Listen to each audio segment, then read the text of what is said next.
Good evening. Once again, we're back. This is Robert Vaughn with Let's Talk Radio. And along with me is Alex Jewell. We're together make up what's called the DeFi Collective, the decentralized finance place to find out things that you may know or you may not know and to get a better understanding of the implications of decentralized finance on us personally and on society. Today, we've got a great subject. We're going to talk about something called DAO'S, and we're going to talk about white paper, what the Ethereum network is. We're going to look at some fundamentals of different cryptocurrency, and different crypto serves different purposes. And, a lot of people say, well, what should I buy? What should I buy? Well, nobody can tell you what to buy, but just like, with a company, you want to look at, their quick ratio, assets to liabilities. You want to look at the day sales uncollected. Well, crypto is very much like that. There's certain fundamentals that you want to kind of keep in mind, or you want to take a look at, and beginning with reading what's called the white paper.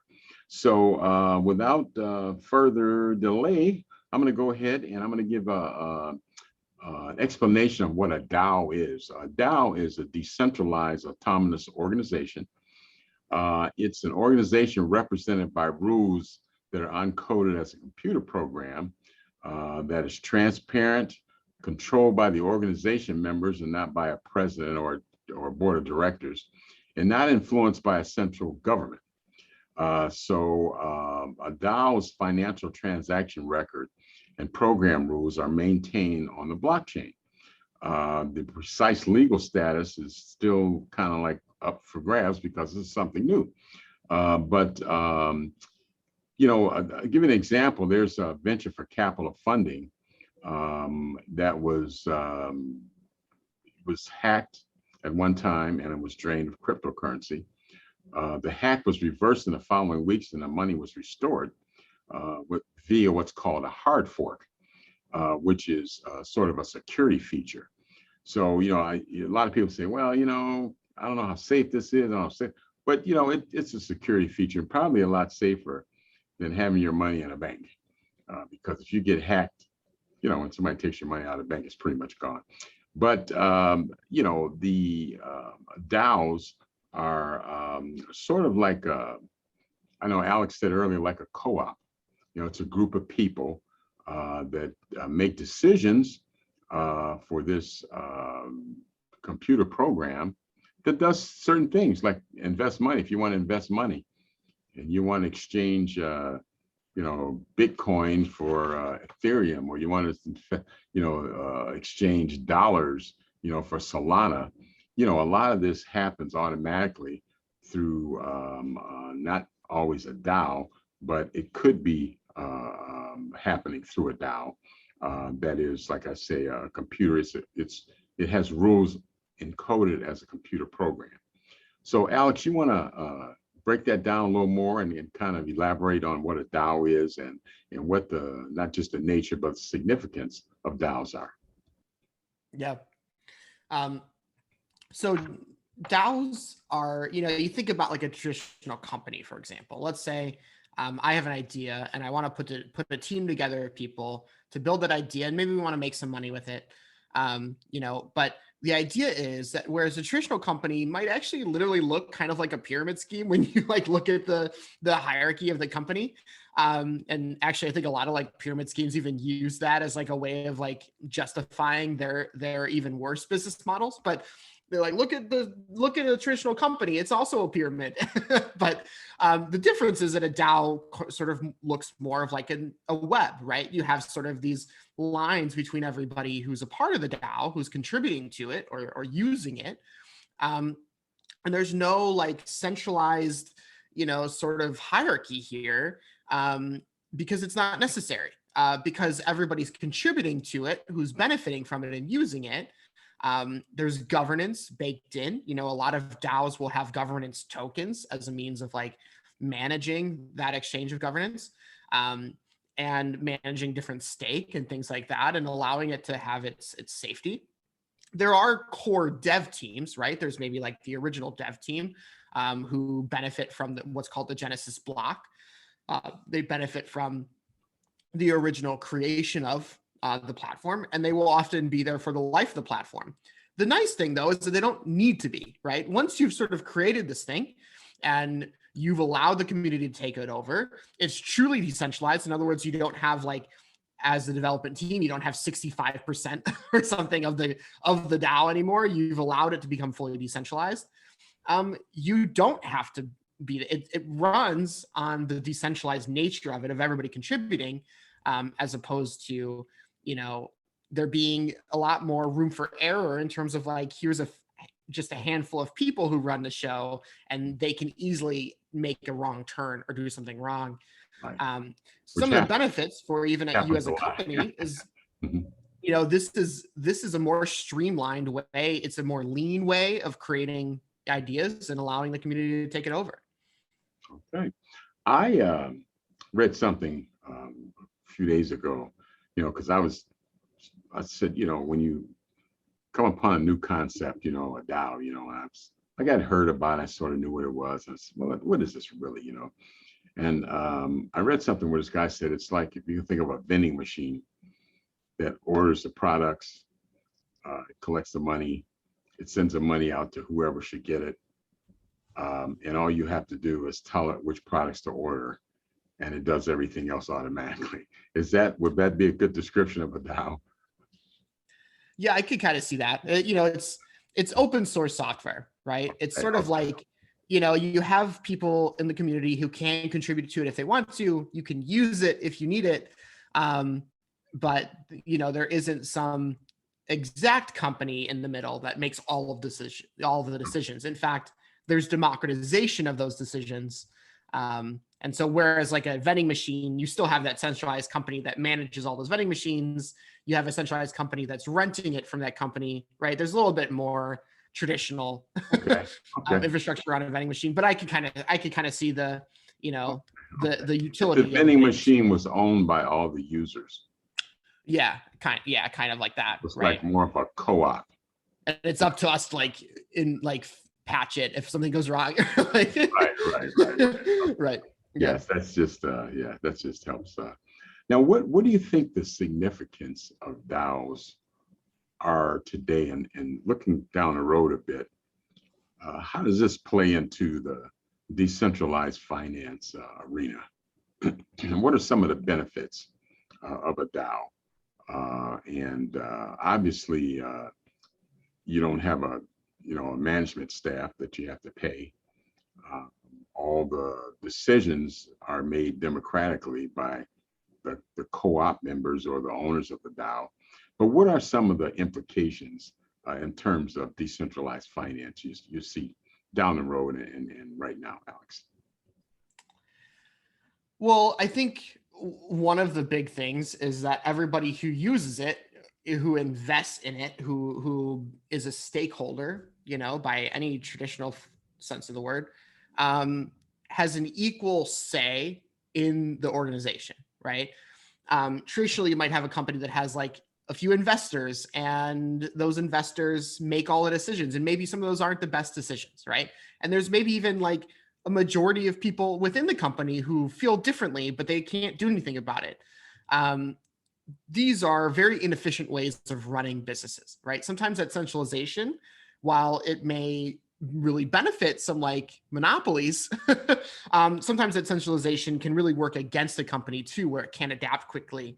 It can't scale quickly. It can't, you know, it's almost stunted by a handful of people who can't make the right decisions for it because of whatever biases or lack of knowledge they may have. Whereas a DAO, the implications of that is that we all have equal ownership of the utilities that we use and the things that run our lives, right? And so you remove all of that room for human error by decentralizing the human influence over the organization and returning that ownership of an organization to the people who use it. This is going to be huge for nonprofits. It's going to be huge for government. And it's even going to be huge for how companies are run. You can start a company without having to worry about if you're going to make all the right decisions for that company after the fact, right? You can set it up for success with your idea and then allow a DAO to take its own shape and form and still be very active in its development and decision making. But you're going to give it to the community who's going to benefit from it. And that's truly a remarkable way of thinking differently about how we do business. Right. And again, I see with a DAO, the sort of reversal of ownership, where owners of the DAO, and I guess could be workers in the company, tend to have more of an ownership stake. Right. If we came together with a few people and said we want to have free pizza day, like it was today around the country, that was a DAO. We all have the ability to make decisions on how it works, and we all benefit according to our stake in the DAO. Is that how basically how it would work? Yeah, exactly. Yeah, Okay. Bitcoin Pizza Day, I think May 22nd, that's a great example that you brought up, because that's an example of a DAO where we came together. I think there's like several hundred of us at this point. And we said to celebrate Bitcoin Pizza Day, which is the day that this guy bought 2 pizzas, large pizzas with Bitcoin years ago. And now that Bitcoin's worth like tens of millions of dollars. You could buy 2 franchises, not with 2 Bitcoins. Yeah, right. And so to celebrate that day, we created a DAO with a DAO token.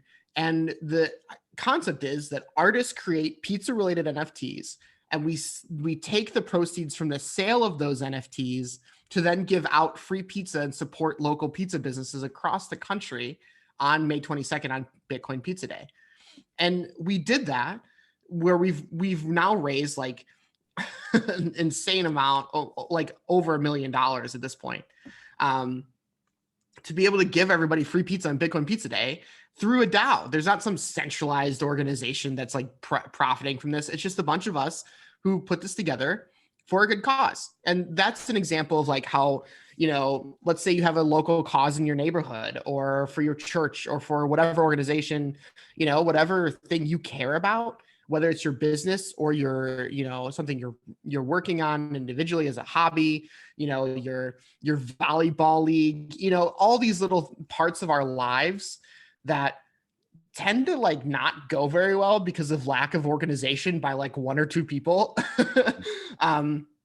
These things can all be decentralized and be DAOs in the future.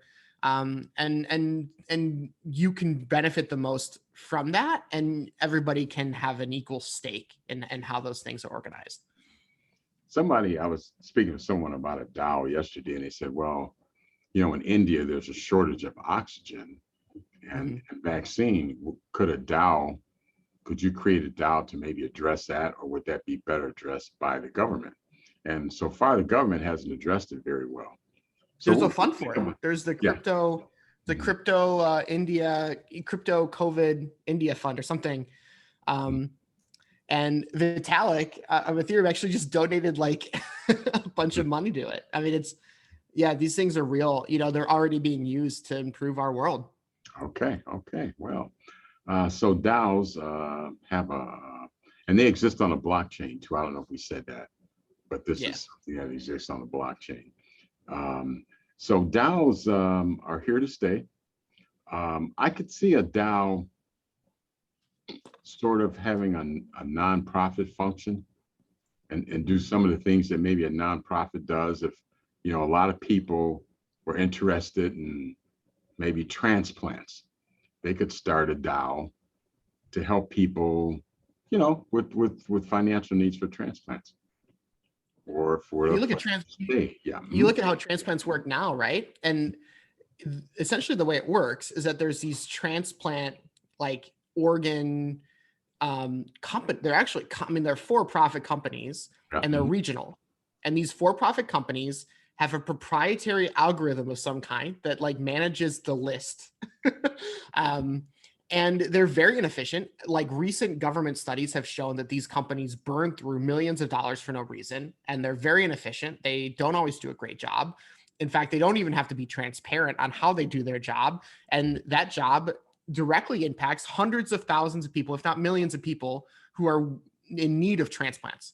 And so that's like a great something in healthcare. That's a great example that could be a national DAO that could handle that thing very transparently and cooperatively between people who care about that system Right. and are affected by it. And you know, it's funny because, you know, if you're a celebrity, if you have a lot of money, you usually don't wait on the list very long. You know, there was a pitcher, who was it? There was a pitcher that got 3 livers in like a week's time. And there are people who've been waiting a year and couldn't get one. So that's one of the things I think that could be corrected is some of the inequities, and something like that could be done in a more equitable fashion. And I'm sure there's some other applications in healthcare, because one of the problems, healthcare drives most of the cost in our country, drives most of the government spending.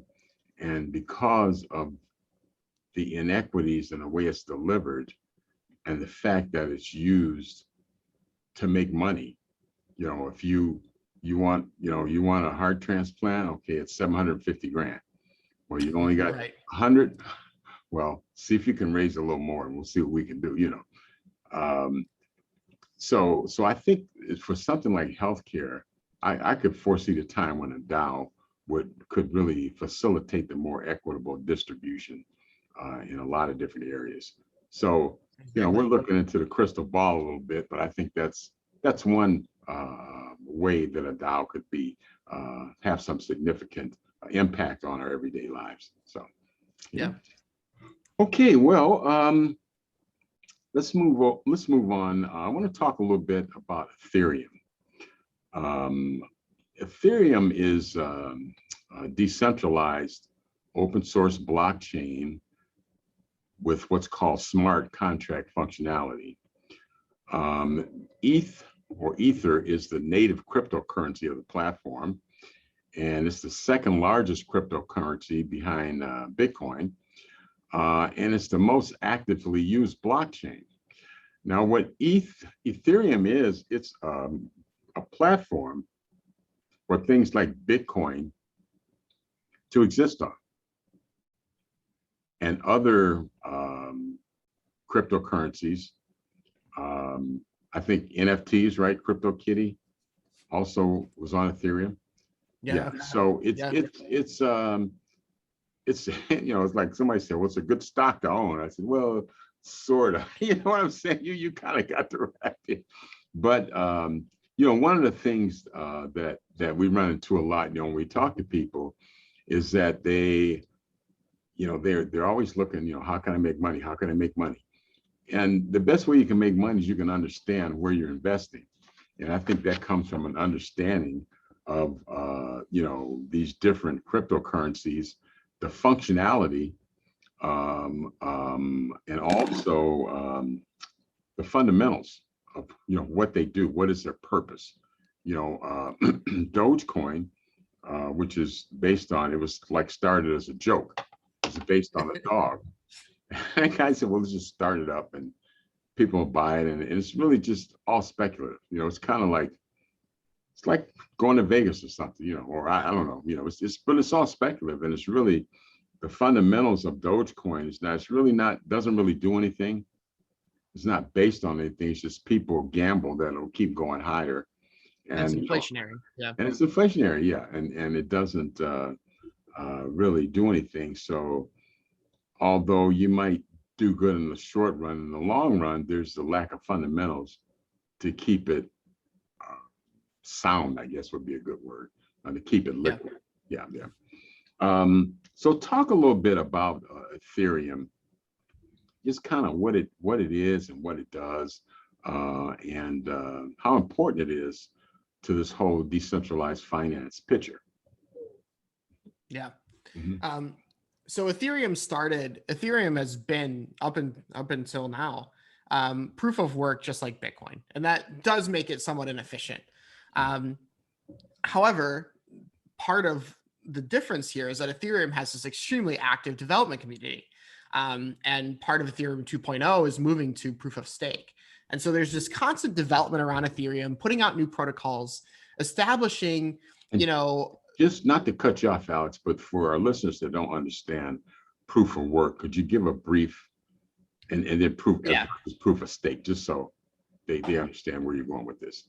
Okay. Right. So with Bitcoin and Ethereum previously, proof of work is the slowest way of verifying transactions, of mining new blocks. And so without getting too technical, what that actually means for you is that it's a very costly exercise.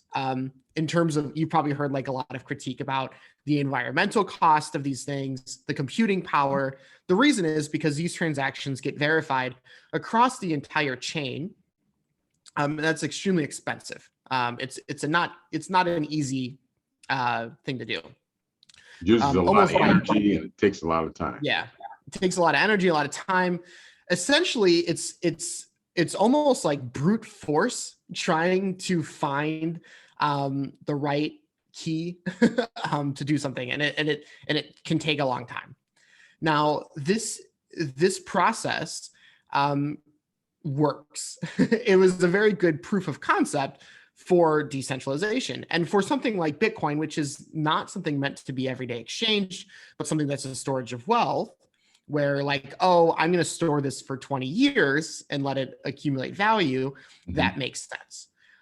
What it doesn't make sense for is something like Ethereum, that whereas Bitcoin's maybe like an app, Ethereum's sort of like the app store.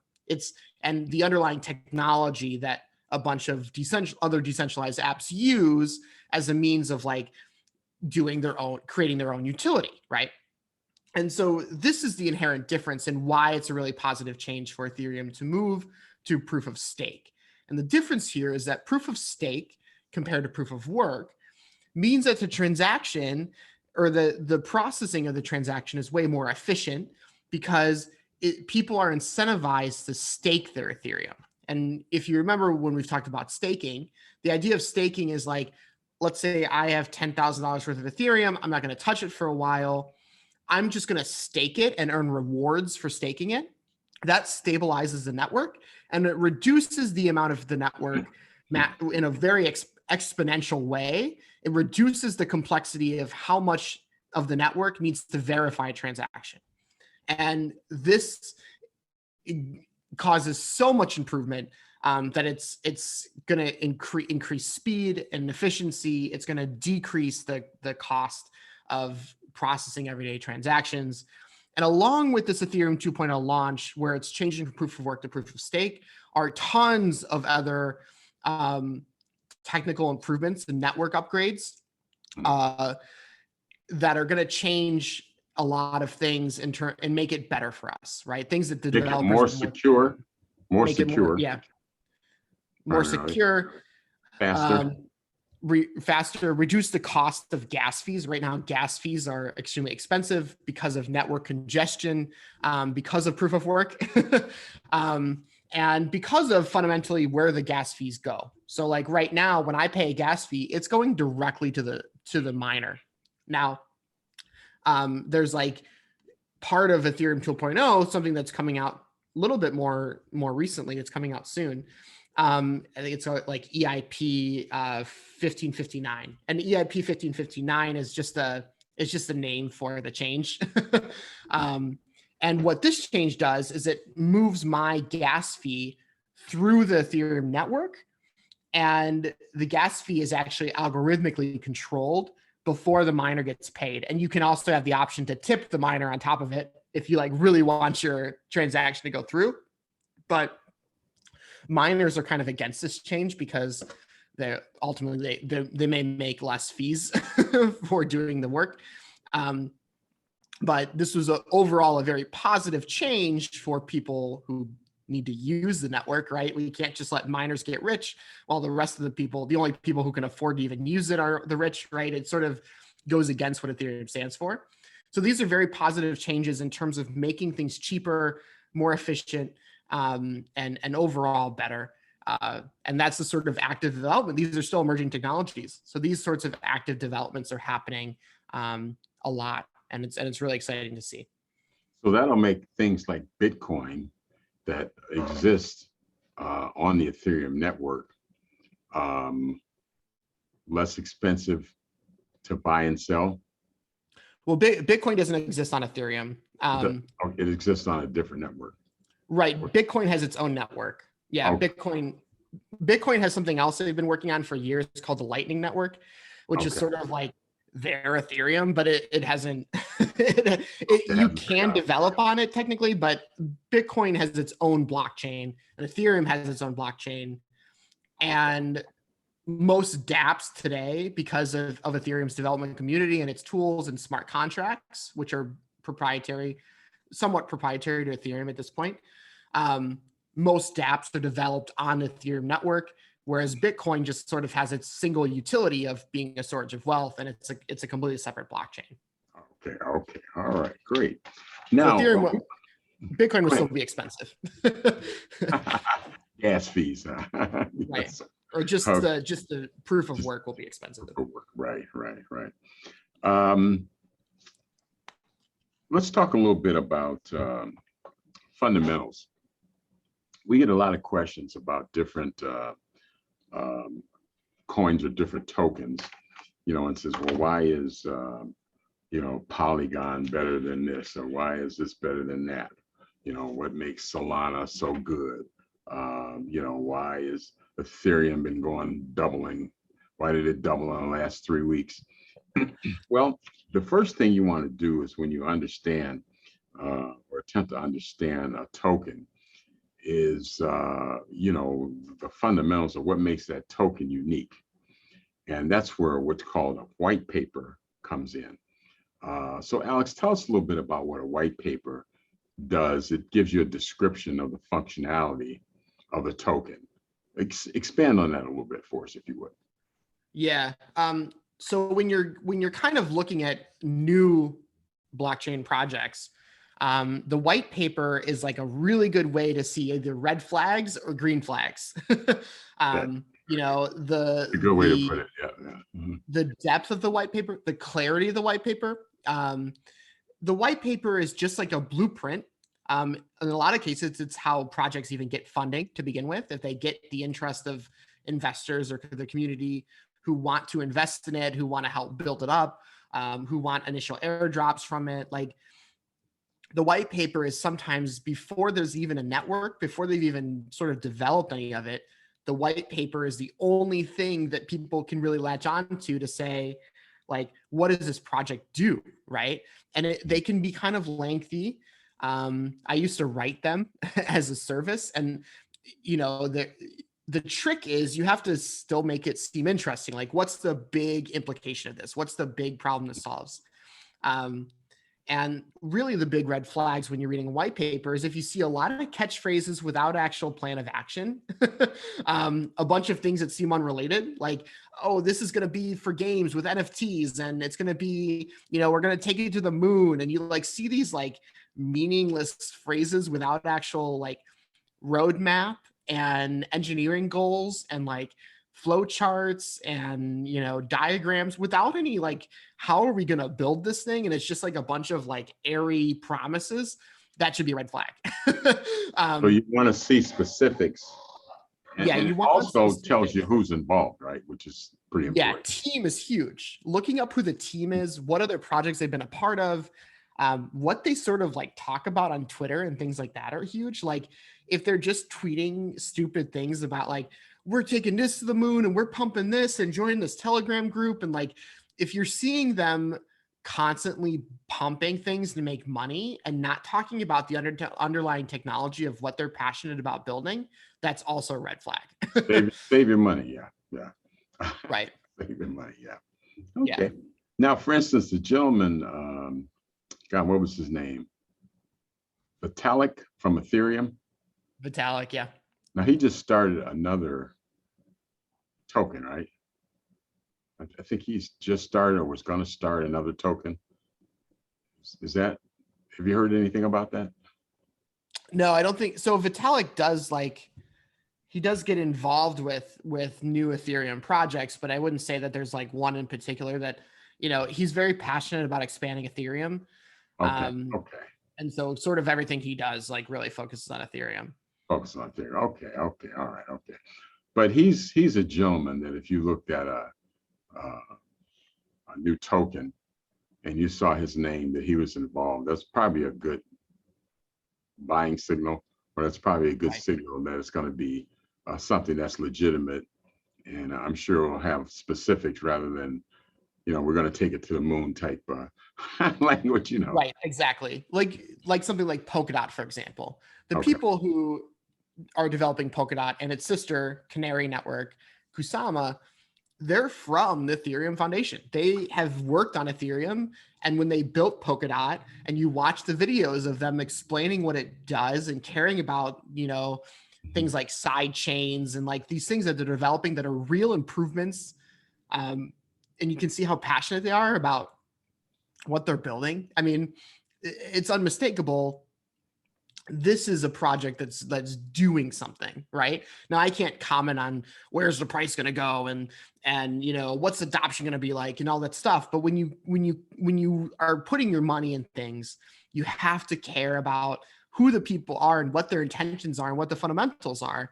And that takes work. It's not as easy as watching a couple TikTok traders try to tell you what's going to pump and how much it's going to be and drawing geometric shapes on graphs they don't understand and charts. Right. You have to do the work. You have to read things and watch videos and lectures that feel boring, because at the end of the day, if you want to actually make long money for for your children, for if you want to have savings for retirement, if you want to save up for a family vacation, things like that, and you actually in the process want to care about how we change the world, you want to care about who's affected by your decisions and what you invest in, you have to do the work to invest in the right things or don't invest. I mean, it's it's that easy. Right. And I think there's a certain, not just from investing, but from operating networks, there's a certain moral obligation, I think, to try to do things that would be beneficial to society Right. rather than detrimental. And at the same time, make money, because you can do both. Right. So Exactly. I think it's important uh, to bear in mind, that a lot of things that you buy or that you create or that you do, have implications. Point of crypto, right?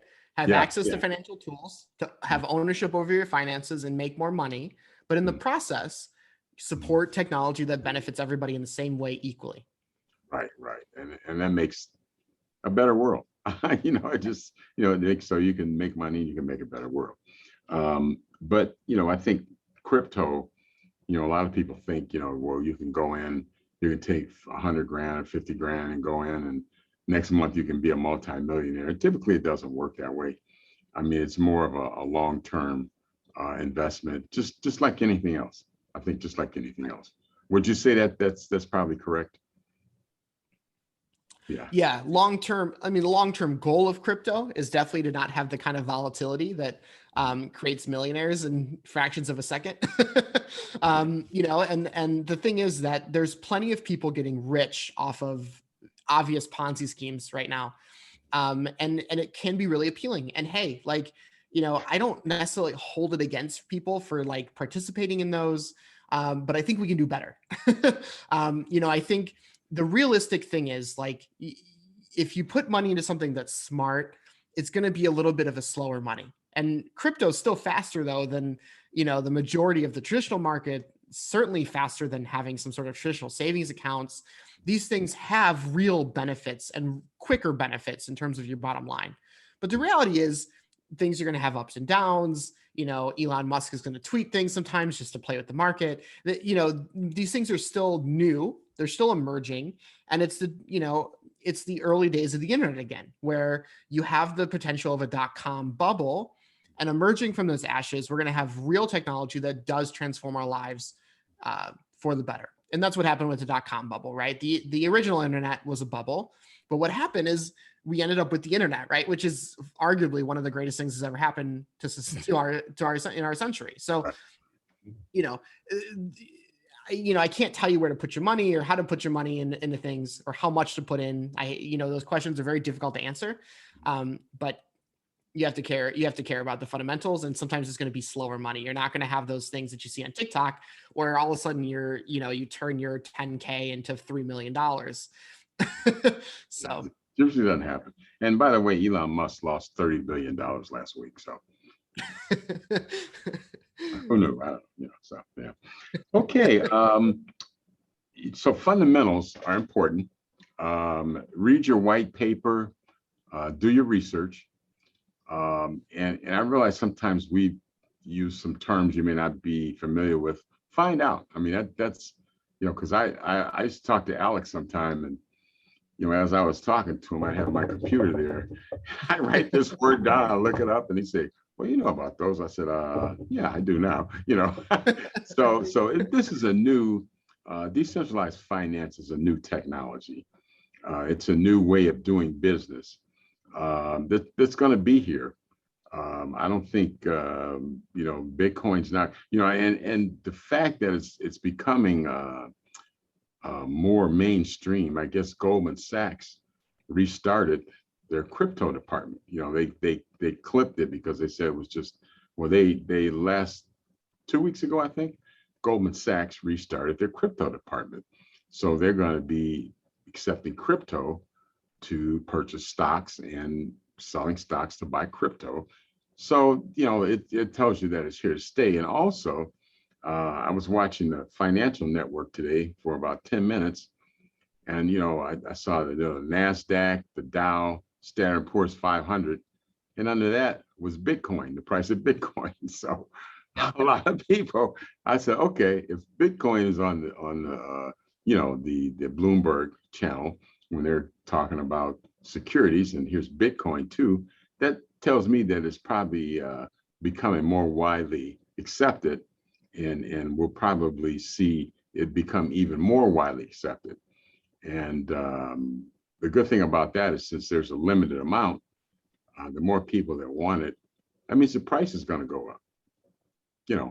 I think I told me, if you had, bought Bitcoin when it first came out, you'd have like $150 million now or something if you invested $10 or something like that. So that's what I mean by long term. So what do you say about legitimacy and staying power of crypto, Alex? What do you think?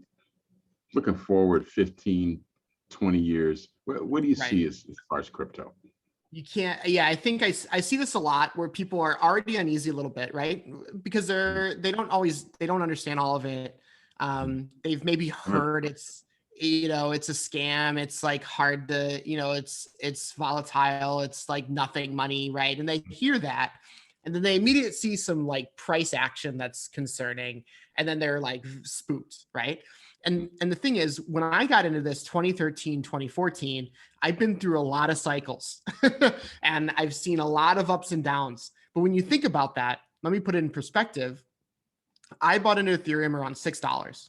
Ethereum's over $4,000 today, right? So when you think about that, just in the last few years, you have to have more of a long-term vision by understanding the fundamentals, right? And I think that's why we keep talking about those, is because you're going to see price fluctuations. You're going to see billionaires try to play with it. You're going to see banks, get their feet wet and then hop out, and then get their feet wet and hop out. And you're going to see these daily things that make you uneasy, or you don't know what's happening. But if you believe in what it does, right? If you believe in what it accomplishes, and you believe in the smart people who are working on real things in the space to improve your lives and the lives of people, and other parts of the globe who desperately need financial tools and utilities, and you believe in the fundamentals of the stuff, then you can kind of put the money, some of your savings or things that you don't have to touch for a while, and you can put it in there and believe in it more than the 0.1% your bank's offering you. Then that's going to be the most comfortable for you, rather than freaking out every day about what it's doing, what's the prices. Focus on, how am I thinking about where my money is based on what it's doing, and I think that's easier said than done, of course. You want to watch it, and you want to be concerned, and you want to sort of make sure you're making smart decisions, and that's great. But if you do the work up front, then you can be confident in where your money is after that. Right. And that's important because I think banks now are offering for a $10,000 deposit, maybe 1.5%, maybe 2%. I doubt if it's 2%. But say, for instance, if you had crypto and you staked it, which is parking it somewhere so people can use it, what kind of annual percentage rate could you get on that, Alex? I mean, well, Ethereum staking that's coming out is going to be 6%. Mm-hmm. You know, and that's a safe one. That's You know, there's more risky, there's riskier ones that are good projects, but have 12%, 14%. Some of the DeFi protocols are 2000%, right? They're riskier, but you know, when you're things like yield farming that we've talked about before, those things have even greater returns, right? Mm-hmm. It's really up to you. You have the ownership to say, do I want like the safer 6%? Do I want an even safer 2% on a stable coin? Or do I want the 12 or 14% for a little bit more risky, right? It's a lot of the same things that happen in a traditional market where you're making some safe decisions with some riskier decisions, Mm-hmm. except the difference is that you fully own these decisions. You fully own your assets. There's no middleman. There's no stockbroker. There's no banker. There's no securities firm. There's no gatekeeping. There's no gatekeeping. So you're getting all your money. Right. You're making a decision and you're getting all your money. And this is sort of what decentralized finance is about. When we talk about the reversal of ownership, is you're kind of like taking back ownership of, you know, your money, and you make your decisions, you know, and like you said, if you want to play it safe, you know, Ethereum 6%, that's better than any bank would give you right now. I guarantee you probably couldn't get 6% if you put $100,000 in there. Right. You know? And you consider that Ethereum is going to keep going up in value over time. It's 6% plus whatever Ethereum goes up in value with, right? Because Ethereum, while they can make new Ethereum tokens, unlike Bitcoin, Ethereum still has mining governance. It still has scarcity, right? There's still these very strong economic values that make it a way more valuable type of exchange than something like even like the US dollar, for example. Like, you know, there's smarter ways to put your money into things that are going to appreciate in value along with your rewards. Mm-hmm. And it's probably doubled in the past couple months, I would think. It's probably doubled in the past couple months because, you know, a lot of times I track a lot of things just to kind of see what they do. And every time I would look at it, I said, no, I'm not going to buy it now. I'll buy it when it dips. Then I looked at it tomorrow morning. I said, well, it didn't dip yet. It went up another 5%. And after a while, I was like, okay, I'm getting it. You know, so certain and you know, if you use, you know, I would just briefly talk about dollar cost averaging. If you just buy and invest a certain amount every week or every month, you know, you're going to have some lows. You're going to have some times when you lose money. You're going to have some times when you make a lot of money. But over the long run, you're probably going to come better off. I mean, you're probably going to be a lot better off than trying to chase $1 million every day you get up. Would you agree with that? And it's called dollar cost averaging, right? You're going to make if it goes up, your money is going to go up too. Although you might have some weekly or monthly highs and lows, over the long term, you'll come out much better. Yeah, there's a couple different ways of doing it. There's dollar cost averaging. There's value cost averaging, which is kind of something that I do. But they're traditional market investment models that work here because you're talking about appreciating assets, right? Just like if you had a stock that you believed in, even though there's going to be ups and downs, every candle chart you look at, there's you know, there's things happening all the time. Depending on how you zoom in, it might look like a disaster zone, right? But the idea is when you look at that bigger picture and it's gone up over time, putting a little bit over that time will still result in gains, right? Versus if you just let it sit somewhere and not appreciate at all. So this is very relevant to, you know, how you might want to put money into crypto. Right.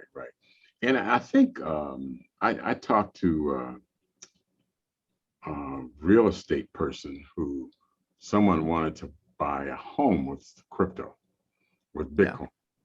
And I guess they eventually worked the deal out, but I guess the not the, well, the reason that probably hasn't happened much is because it's a little volatile. So what they did was work out a combination of Bitcoin and cash. Right. And the person who was selling a house that's paid for, they thought it would be a great idea to accumulate, 3 or 4 Bitcoin just to kind of sit there. But they were worried about the price fluctuation. So, they put a little cash in the deal. So you think you could probably see more real estate deals like that moving forward? I mean, because that seems to be what people are looking. I mean, if I'm selling a nice piece of property, I wouldn't mind having, somebody said, hey, I'll pay you in Ethereum. Okay, let's do it, man. Right. Right. Or I'll pay you 60% Ethereum, 40% cash to cover the fluctuation. I'll give you, 5% over the asking price, whatever, So I think you think in real estate, because I think once crypto kind of breaks through real estate, that just seems to be where it's really, really going to go mainstream. Would you agree? Yeah, so that's happening. You have a lot of like crypto specific brokerage companies, mortgage companies. These companies are popping up. You have crypto real estate. You have real estate agents because I don't know if you guys know too much about like real estate going into real estate, but it's highly saturated. A lot of people want to be real estate agents, and it takes finding a niche. The biggest advice for people getting into real estate is find a niche. And so you have a bunch of like crypto real estate agents who are finding that niche and benefiting greatly from it.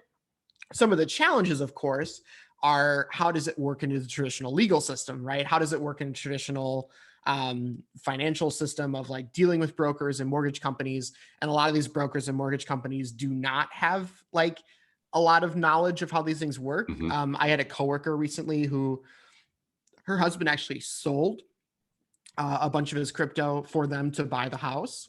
And they were very confused because part of that signing on the dotted line was them being able to like trace where your money came from. And they didn't understand how to do it. They eventually were able to, with some help of them, like basically trying to like explain to them how crypto works so they could see it. So yeah, there's going to be some learning curve here. There's going to be some obstacles of, I had a real estate agent few months ago. My wife and I were going to buy a house. Weren't looking to, but we like fell in love with this house. And I was like, you know what? I just get the whole thing with Bitcoin. So I texted the real estate agent. He responded right away. We were talking. And then I was like, all right. So I, talked to the owners about this, but I'd be willing to buy the house with crypto. It would save all of us a lot of time. It'd be like super efficient. We could decide your fee out of it. And he ghosted me. He would not, I texted him the next day. He did not respond. So there's going to be some hiccups here as we transition. But it is a great option. If you have everybody on board with it working that way, it can be a really great way to do it. And with things like stable coins, of course, you can avoid the concerns over price fluctuations as well. Yeah, things like the DAI that's tied to the dollar. Right. So you could theoretically swap your Ethereum for DAI, pay for the house and with DAI, which is exactly to $1. One DAI equals $1. Yep. So you could do it like that, and then if the person would be willing to accept the DAI, which is equal to $1, then they could convert it to dollars, or they could buy Bitcoin or whatever. Yep. So and that's happening now, right? I mean, yeah. So okay, all right. But I think as people become more informed about decentralized finance, we'll probably see more business transactions with crypto. I think it's just, I do a Monday show, and we had 2 international guests on Monday. And this one gentleman he lives in South Africa. He's originally from Cleveland, Ohio. But what he does, he facilitates businesses. If you want to open a business, if you want to do business in Africa, he's the guy that can set it up. If you got a construction company and you want to build housing, he can put it together for you. He takes care of visas, takes care of everything. And he said that a lot of African countries now are moving to crypto. Yep. She said one in particular, Nigeria, because Nigeria. the Nigerian currency has been fluctuating so much. He says now people just deal in Bitcoin. There's so much corruption, so much fluctuation. Yeah. When you're going to a corner store, people are using crypto already. Currencies for exchange. So he said, in a way, they're kind of ahead of the curve with this DeFi. And I also found out that Ethiopia just struck a deal with Cardano. Yep. Where they're the first country that's going to use a crypto coin as a national currency. Yep. So I don't think that could hurt it. So, because I'm sure after they do that, there'll be other countries that will, want to do it. Of course, China has their own currency, but just like, other currency, it's manipulated. So you may want, you do what you want, but, you'll see some other countries, I think, start using crypto as a national currency. And I think once that happens, you're gonna, it'll be a whole different ballgame, because, you say, well, you remember, remember when ETH was $6? Well, 5 years from now, $4,000 might seem like a pretty good deal. Right. Because it's all relative, and I think, Bitcoin, it's like, I think, what, 56,000 for one Bitcoin last I checked. Well, people say, oh God, that's too expensive, but, if 5 years from now, if it's 500,000 for one Bitcoin, then that'll seem like a pretty good deal, so I think it's all relative, and you have to think long term about this. But, like Alex said, you want to read the white paper, you want to do your research. And we covered this subject. We usually don't get into specific currencies, but we've had a lot of questions that people have asked us about how do I know when something's legit, how I know when to buy it. And, like you say, look at the fundamentals, do your research, read the white paper, see who's involved. Because if you are going to make your own investment decisions, you need to understand, where you're putting your money and who's going to, who's going to be dealing with your money, what their product stands for, you'll make more money. Or you can just go to a bank with your 10 grand and get 1.06% interest, and in 1,000 years you may have some money, or something. Yeah, 4 generations later, you have $12,000. 4 generations later, you'll make 2 grand. Yeah, so so like I said, I think as you see crypto being adopted in various countries and being more accepted, in terms like real estate transactions, they have now, ATMs, crypto ATMs now. Mm-hmm. I just got a crypto credit card the other day. Well, not a credit card, but a debit card that I can use. I can use my crypto to buy something. Yeah, is that the crypto.com one? Yeah, and I just really wanted to see if it worked. So I said, when you get, this looks cool. I think like Spotify and Netflix are free when you use it. Oh, okay. There's like certain perks with it too. And then you get paid in CRO or like their other crypto.coms, like other native tokens too. So it's I had to get on a waiting list to get it. So I said, it must be good if there's a waiting list, Yeah. But it's a little funny now, but it could be the wave of the future, So so well, that's about all we have today on the DeFi Collective.